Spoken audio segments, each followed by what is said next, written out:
Hey, you're watching Half Sip the Lockpicking Welder. On today's episode, I'm going to be continuing the progressive lock list with the Abus 5540. This was third on my kind of list that I went through. I guess the first one with like real security pins in it. I know the 140 has some spools, but they're barely spools. You can really hardly feel them at all. These things have a great amount of feedback. They're nice deep spools, so you get big false sets. You get a lot of counter rotation. I think they're just great locks. A lot of fun. Good for just confidence booster, or getting into single pin picking, or just getting into security pins. But so what I figured I would do is go through maybe a couple of these. What I found is that the 5540, they all behave the same way. Pin 1 is always a standard pin. The rest of them are spools. So what you can do is, instead of trying to figure out the binding order, just picking around, give it a pretty good amount of tension. That way, like, all the pins are going to bind up. You want pin 1 to bind, basically. Once pin 1 is bound up, just set pin 1, you're going to drop into a false set, and then you just start going through the spools. If, let's say, it's out of order, then you'll drop 1, but then you just reset 1 and then go to the next pin, and so on and so forth. So let's see how that works out with a couple of these. Okay, let's see what we can do here. Eeny, meeny, miny, mo. I don't know. I'll go with this one. It's got kind of the roughest bitting. It's 1 and 2 are pretty low, and then 3 is nice and high up there. So it's challenging. I mean, even though it's 4 pins, but anyway, let's see what we can do. So I'm going to be using a pretty decent amount of tension to start, just to make sure that pin 1 binds, and then from there I'll ease off a bit, and as I kind of ping pong through the pins. So let's start off. Pin 1 is binding. We should get, which we did, a nice little false set. Moving on to pin 2, binding, counter rotation. Yeah, there we go. It's set, and we kept the false set, so at least 1 and 2 are in the right binding order. I went under 3, and we got a little bit more movement on the core, and I think it's good.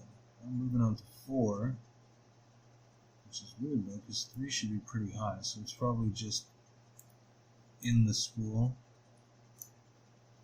4 sounded good though, but we dropped 1.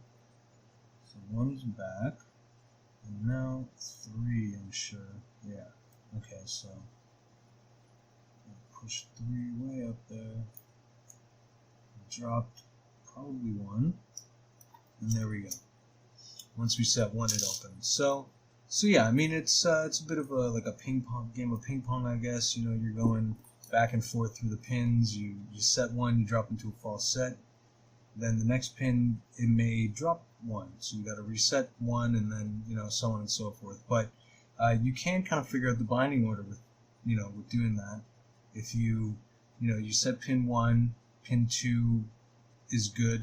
Pin 1 doesn't drop, so at least 1 and 2 are in the right order. Now, if you set 3 and 1 drops, well, now you can kind of figure out the binding order from there. So 3 is obviously before 1. So and so on. So it's kind of an interesting way of doing it. I guess let's try one more and see if it holds true. I guess we'll go with this one. We'll stick with the ones in the middle. Do one of the all brass ones, one of the regular ones. I kind of like the all brass ones. I think they look really nice. I've got an all brass vest here. The thing looks pretty nice, except I can't get it open. So one day. Anyway. Pin 1, binding, got a nice little false set. Moving on to pin 2. Pin 2, counter rotation. We kept the false set. Didn't really get a click on there. I guess I let off too much tension. But anyway, moving on to pin 3, which I just slipped off of. Counter rotation. Bigger false set. Moving on to pin 4, which with this false set, I wouldn't be surprised if we dropped all kinds of stuff. 4 is set. We dropped at least 1. Yeah, 1 is finding. Fell off of it. Into.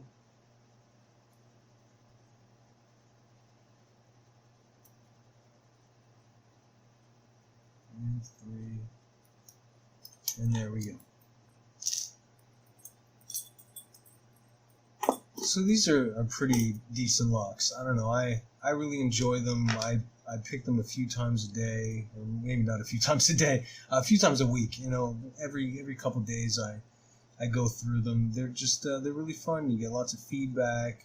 You know, big falsets, big counter rotation. They're cool little locks. They're fun. Abus is a good company, and I don't know, why not, right? So again, this is the third on what I did for my progressive lock list. You know, other people will probably add stuff in between the 140 and this one. So for me, the second one was the 140, and then I went on to this. But I know some people throw in some other stuff, like some Brinks 40 millimeter, something like that.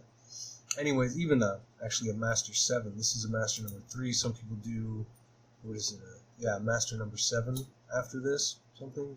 But this was my one. So after this, we move on to the Master 570, which is a pretty fun lock. It's got a dead core, so there's no spring tension on the core, which is interesting. I find at least you get a little bit less feedback. And also it's got no spring on the shackle, so I usually kind of pick it holding it like upside down, and the shackle just pops out, which is kind of neat. But yeah, that'll be up on the next one. It's a fun lock. And thanks so much for watching, guys. I hope you enjoyed. Hope you got something out of it, and take care.